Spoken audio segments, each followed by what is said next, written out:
8:17 and time to take a look at your money here on Good Morning Quad Cities. But first, let's get your weekly stock market recap. The S&P 500 is up 1%, NASDAQ up 2%, and Dow Jones Industrial Average up 0.7%. This morning, the benchmark interest rate with the Fed is at a 22-year high of 5.5% after raising it just last week. Financial advisor Mark Ravicheski joining us live to talk more about this. Good morning, Mark. Good morning to you, David. Great to see you again. Happy Monday. It is good to see you as well. Happy Monday. So with inflation declining its current rate of 3%, why do you think the Federal Reserve still felt the need to raise those interest rates? Well, as I've said many times, the Federal Reserve didn't create this very high inflation, but it does get stuck with the very unenviable task of trying to get it under control. Look, the Fed doesn't want to get in a position where it underestimates just how stubborn this inflation really is.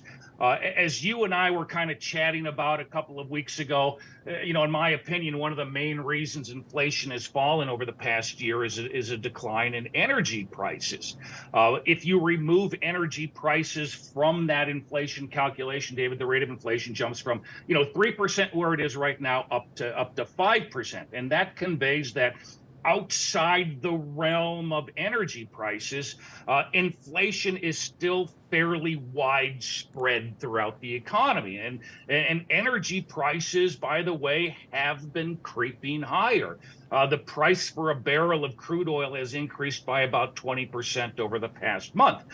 And if the Federal Reserve, David, were to take its foot off the gas pedal on trying to quash inflation, it risks inflation reigniting. And for any of you Federal Reserve historians out there, I know there's probably a couple of you, that's exactly what happened in the late 1970s, David. The Fed prematurely thought it had tamed inflation, only to have it roar back to life.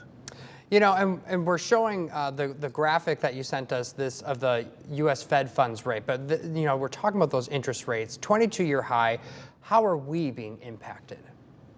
Yeah, we need to remember, David, that the Fed funds rate serves as kind of a benchmark or a beacon for many forms of consumer debt. So as the Fed raises the Fed funds rate, it will typically raise interest rates on credit cards, bank loans, home equity lines of credit, home mortgage rates. And the Fed's goal by raising interest rates is to essentially disincentivize consumer spending and thus help reduce those inflationary pressures. And as a result, we're seeing interest rates, David, on consumer debt absolutely soar through the roof.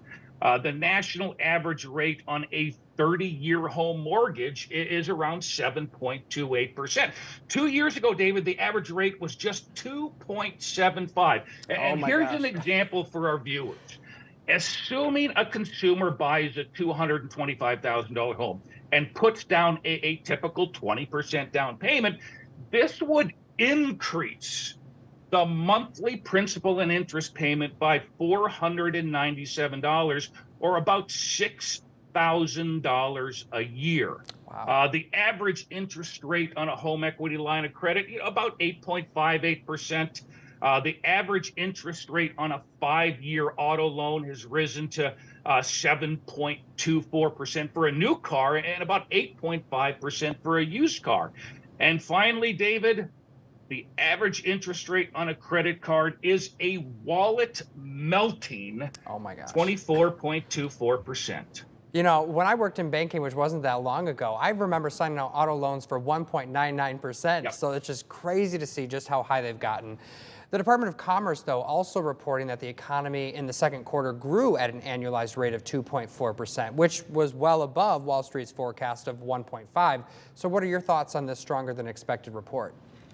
Well, so far this year, David, and that's the key qualifier, so far this year, both the economy and labor market have remained, quite resilient. Now, on Friday, David, I spoke to a number of former trading colleagues of mine on Wall Street, and for them, there's still this, tremendous anxiety, uncertainty on the second half of this year. Now, they do expect both the economy and labor market to gradually weaken in the second half of this year.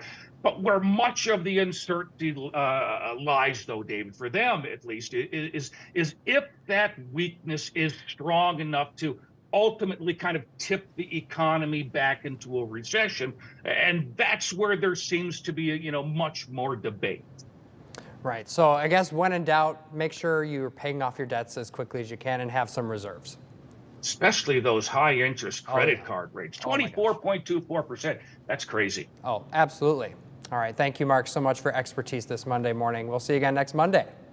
All right, David. Enjoy the rest of your week. Take care. You as well. And here's a look at what's coming up on GMA.